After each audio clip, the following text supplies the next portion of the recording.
आज के इस वीडियो में हम बात करने जा रहे हैं एक ऐसे नाटक की जिसके की रचनाकार जयशंकर प्रसाद हैं और यह उनका एक बहुत ही महत्वपूर्ण नाटक है। जयशंकर प्रसाद द्वारा रचित स्कंदगुप्त नाटक के बारे में आज के इस वीडियो में हम बात करेंगे। स्कंदगुप्त नाटक में प्रमुख पात्र पहले अपन देखेंगे कौन कौन हैं और उसके बाद उसके और चीज़ों पे भी अपन बात करेंगे। सबसे पहले इसके पात्रों की बात करें तो पात्र इसमें ऐतिहासिक नाटक है। ये कुछ काल्पनिक पात्र हैं और कुछ ऐतिहासिक हैं। पात्र परिचय जैसा कि दिया हुआ है, स्कंदगुप्त युवराज, कुमारगुप्त मगध का सम्राट, गोविंदगुप्त कुमारगुप्त का भाई, पर्णदत्त मगध का महानायक, चक्रपालित पर्णदत्त का पुत्र, बंधुवर्मा मालव का राजा, भीमवर्मा बंधुवर्मा का भाई, मातृगुप्त काव्यकर्ता कालिदास, प्रपंच बुद्धि बौद्ध कापालिक, सर्वनाग अंतर्वेद का विषयपति, कुमारदास या धातुसेन सिंघल का राजकुमार, पुरगुप्त कुमारगुप्त का छोटा पुत्र, भट्टार्क नवीन महाबलाधिकृत, पृथ्वीसेन मंत्री कुमारामात्य, खिंगिल हूण आक्रमणकारी, मुदगल विदूषक, प्रख्यात कीर्ति लंका राज कुल का श्रमण, महाबोधि विहार स्थविर, महाप्रतिहार महादंडनायक, नंदीग्राम का दंडनायक प्रहरी सैनिक इत्यादि।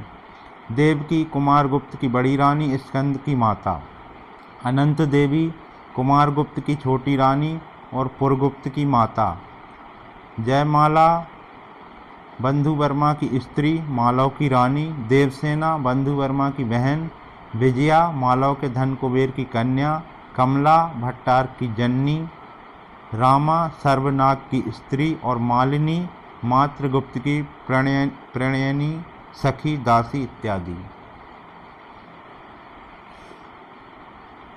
इतने पात्र इस नाटक में हैं।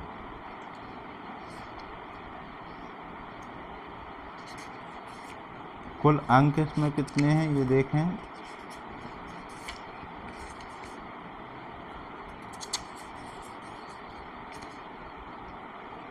कुल अंक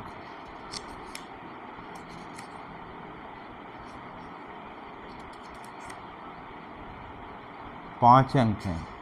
कुल इस नाटक में 5 अंक हैं।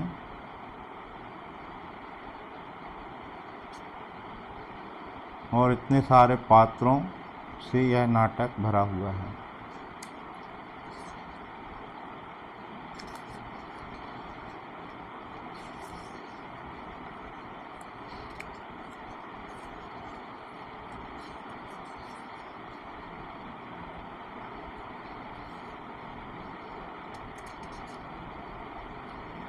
चतुर्थ अंक प्रथम दृश्य देखते हैं। प्रकोष्ठ में विजया और अनंत देवी के बीच में कुछ बातचीत हो रही है।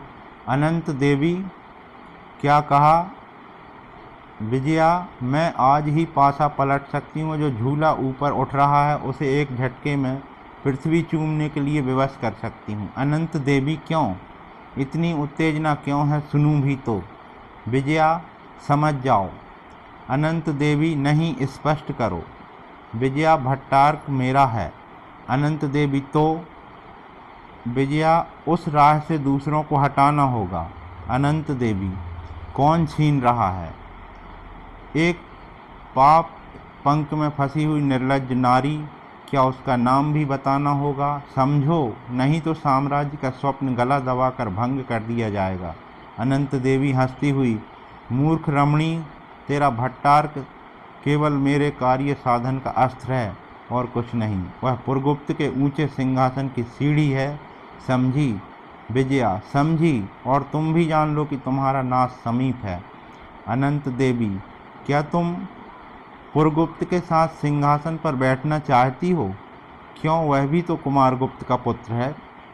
विजया हाँ, यह कुमारगुप्त का पुत्र है, परंतु वह तुम्हारे गर्भ से उत्पन्न है। तुमसे उत्पन्न हुई संतान, छी। अनंत देवी, क्या कहा समझकर कहना। विजया, कहती हूँ और फिर कहती हूँ, प्रलोभन से, धमकी से, भय से कोई भी मुझको भट्टार्क से वंचित नहीं कर सकता। प्रणय वंचिता स्त्रियाँ अपने राह के रोड़े विघ्नों को दूर करने के लिए वज्र से भी दृढ़ होती हैं। हृदय को छीन लेने वाली स्त्री के प्रति हत्स वर्षवा रमणी पहाड़ी नदियों से भयानक, ज्वालामुखी के विस्फोट से बीभत्स और प्रलय की अनल शिखा से भी लहरदार होती है। मुझे तुम्हारा सिंहासन नहीं चाहिए। मुझे क्षुद्र पुरगुप्त के विलास जर्जर मन और यौवन में जीर्ण शरीर का अवलंब वांछनीय नहीं है। कह देती हूँ, हट जाओ, और नहीं तो तुम्हारी समस्त कुमंत्रणा को एक फूंक में उड़ा दूंगी। अनंत देवी, क्या इतना साहस? तुच्छ स्त्री, तू जानती है कि किसके साथ बात कर रही है? मैं वही हूँ जो अश्वमेघ पराक्रम कुमारगुप्त से बालों को सुगंधित करने के लिए गंध चूर्ण मलवाती थी, जिसकी एक तीखी कोर से गुप्त साम्राज्य डावाडोल हो रहा है। उसे तुम एक सामान्य स्त्री, जा ले अपने भट्टार्क को। मुझे ऐसे कीट पतंगों की आवश्यकता नहीं, परंतु स्मरण रखना, मैं हूँ अनंत देवी, तेरी कूटनीति के कंटकित कानन और दावाग्नि, तेरे गर्भ शैल श्रृंग का वज्र। मैं वह आग लगाऊंगी जो प्रलय के समुद्र से भी न बुझेगी।